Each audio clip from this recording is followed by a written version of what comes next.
Welcome to our presentation on febrile convulsions, a common and concerning condition in young children. Febrile convulsions occur in children aged 3 months to 5 years, associated with fever but without intracranial infections or a defined cause.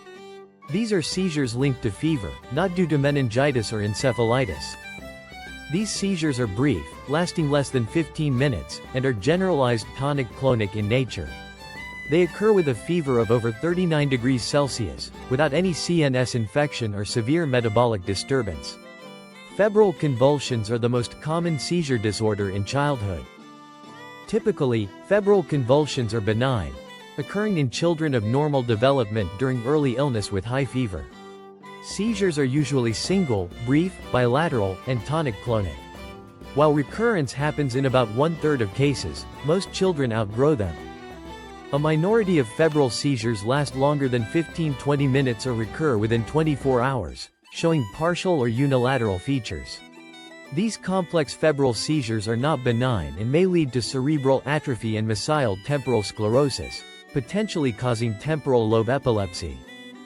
Prolonged seizures can become unilateral, leading to hemiconvulsion hemiplegia epilepsy, HHE, syndrome, associated with febrile status epilepsy.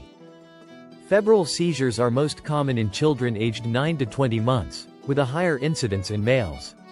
About 3% of all children experience febrile seizures, often with a genetic predisposition, as 10–20% of relatives may have a seizure disorder. Diagnosis of febrile convulsions includes a convulsion with a fever over 38 degrees Celsius in a child under 6 years, without CNS infection, metabolic abnormalities, or a history of afebrile seizures.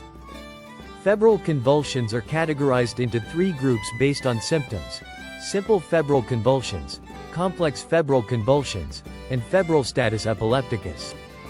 Simple febrile convulsions are the most common, lasting less than 15 minutes, with no focal features, and occurring in series with a total duration of less than 30 minutes. Complex febrile convulsions last more than 15 minutes, have focal features, postictal paresis, and occur in series with a total duration of more than 30 minutes.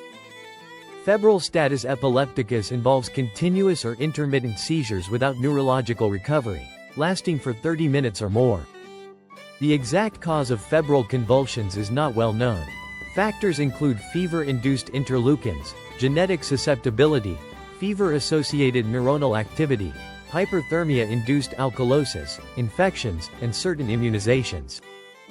Febrile convulsions present in 2 forms: typical, which are simple, and atypical, which are complex. Atypical febrile convulsions occur in children under 6 months or over 5 years, start more than 24 hours after fever onset, last over 15 minutes, and may be focal or generalized, with abnormal neurological exams. Typical febrile convulsions usually do not require investigations. Atypical cases may need EEG, toxicology screening, electrolyte assessment, CT, MRI, and CSF analysis to rule out infections.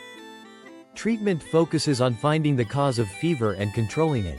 Prophylactic anticonvulsants are not recommended for typical febrile convulsions. Prophylaxis may be considered for children with 2 or more febrile convulsions, complex febrile convulsions, a family history of epilepsy, or neurological abnormalities. Children with a family history of epilepsy, atypical febrile convulsions, or previous neurological disorders are at higher risk for developing epilepsy. Phenobarbital, carbamazepine, and phenytoin are ineffective for preventing recurrence. Valproic acid is effective but has significant side effects. Diazepam is effective and safe for treating febrile convulsions, administered orally or rectally at 0.3 mg per kilogram every 8 hours for 2–3 days, though it may cause lethargy, irritability, and ataxia. Differential diagnosis for febrile convulsions includes CNS infections, electrolyte imbalances, metabolic errors, intracranial masses, poisoning, Shigella toxins, post-vaccination reactions, and epilepsy.